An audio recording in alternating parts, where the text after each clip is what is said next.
മണിമലയാറ്റിലെ check ഡാമിന്റെ ഷട്ടറുകൾ തുറന്നുവിടുന്നത് പതിവായതോടെ പഞ്ചായത്തിന്റെ നേതൃത്വത്തിൽ ഇവിടെ ക്യാമറ സ്ഥാപിച്ചു. സാമൂഹ്യ വിരുദ്ധർ മൂന്നാം തവണയും ചെക്ക് ഡാം തുറന്നുവിട്ടതോടുകൂടിയാണ് നടപടി സ്വീകരിച്ചത്. മുണ്ടക്കയം ടൗണിലേക്കുള്ള പ്രധാന കുടിവെള്ള പദ്ധതിയുടെ പമ്പ് ഹൗസ് സ്ഥിതി ചെയ്യുന്നത് ഇവിടെയാണ്.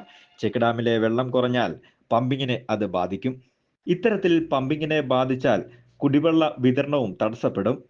ഇത് കണക്കിലെടുത്ത് വെള്ളം വിൽപ്പന ചെയ്യുന്ന ലോബികളാണ് ചെക്ക് ഡാമിന്റെ ഷട്ടറുകൾ തുറന്നുവിടുവാൻ ശ്രമം നടത്തിയതെന്നും ആരോപണം ഉണ്ടായിരുന്നു.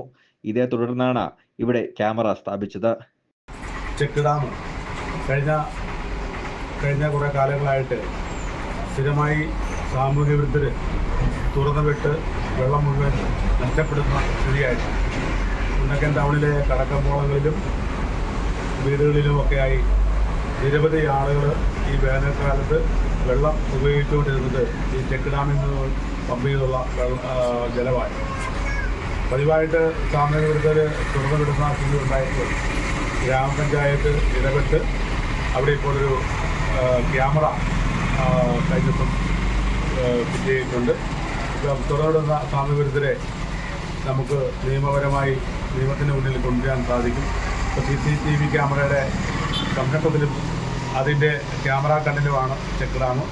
ഇത്തരം സാമൂഹ്യ വിരുദ്ധ പ്രവർത്തനം പൊതുജനങ്ങളുടെ ഇടപെടലും അവരുടെ നിരന്തരമായ ശ്രദ്ധയോടെ നമുക്കത് പരിഹരിക്കാൻ പറ്റുമെന്നാണ് പഞ്ചായത്ത് കരുതുന്നത്. 24 മണിക്കൂറും നിരീക്ഷിക്കുവാൻ കഴിയുന്ന നൈറ്റ് വിഷനുള്ള ക്യാമറയാണ് ഇവിടെ വെച്ചിരിക്കുന്നത്.